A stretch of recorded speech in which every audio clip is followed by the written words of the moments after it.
સુરત ઉધનાની ગાયત્રી સોસાયટીમાં આવેલી ગોકુલ બેકરીમાં ગત રાત્રિ દરમિયાન ચોરીની ઘટના બની હતી। ચોરોએ દુકાનનું સજ્જ તોડી અંદર પ્રવેશ કર્યો અને 2 લાખથી વધુની રોકડ રકમ ચોરી કરી રફુચક્કર થયા। પોલીસ સૂત્રો પાસેથી મળતી માહિતી મુજબ રાત્રિના સમયે તસ્કરોએ દુકાનનું સજ્જ તોડી અંદર પ્રવેશ કર્યો અને ત્યાંથી 2 લાખ રૂપિયાની વધુની રોકડ રકમ ચોરી કરી ફરાર થયા।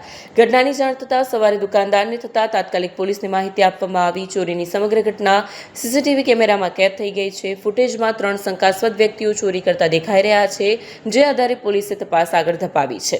ઘટનાની જાણ થતાં ઉધના પોલીસ સ્થળ પર પહોંચી તપાસ હાથ ધરી અને સીસીટીવી ફૂટેજના આધારે આરોપીને ઝડપવાના સફળતા મેળવી હતી। ઉધના પોલીસ સ્ટેશનમાં આવેલ એક ગોકુલ ફરસાણ અને ગોકુલ લાઈવ કેક એની જે દુકાન છે એનું શટર ઊંચું કરીને એક ગરફોડ થયેલું, જે સંદર્ભે ઉધના પોલીસ સ્ટેશને જે એના સીસીટીવી વગેરે ચેક કરતા એમાં હિરેન ગોહિલ અને ભગીરથ મકવાણા જે બે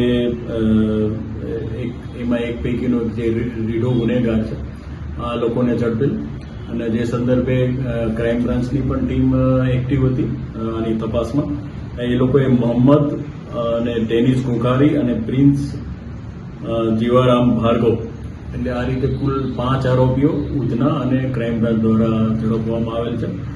તે લોકો પાસેથી લગભગ જે ટોટલ રકમ ગયેલી 1,86,000 જેટલી, એ પૈકી હાલ 52,000 ઉપરાંતની રકમ રિકવર કરેલ છે અને એક મોટરસાયકલ અને મોબાઈલ પણ રિકવર કરવામાં આવેલ છે।